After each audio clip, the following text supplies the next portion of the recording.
If you've ever looked at people your age and quietly felt out of place, like you're standing in the right room but at the wrong frequency, this might explain why. Maybe it's the humor, the trends, the way conversations flow so easily around you, while you sit there slightly detached, observing instead of merging. You don't feel better than them. You're not judging. You're just aware of the gap. And you don't feel worse either. It's not insecurity.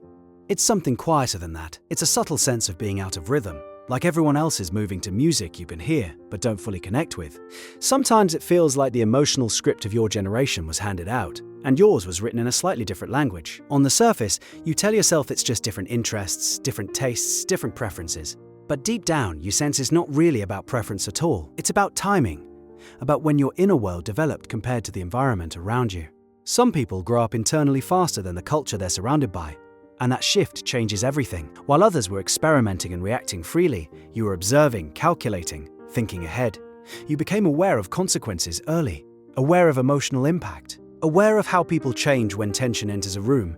That kind of awareness doesn't always show on the outside, but internally it makes you feel older than your peers. And here's where it deepens. The disconnection isn't intellectual.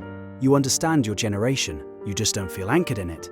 You notice patterns others move past, tone shifts, contradictions, social performances happening in real time.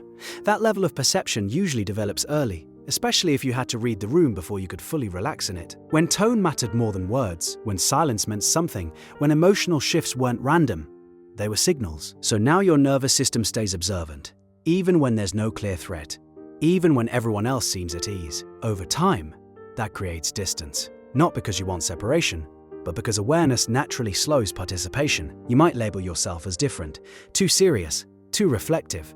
But underneath that label is simply someone shaped by different emotional conditions. And once you realize that, the feeling stops being random. It becomes clarity, not isolation, not superiority, just a different rhythm that finally makes sense.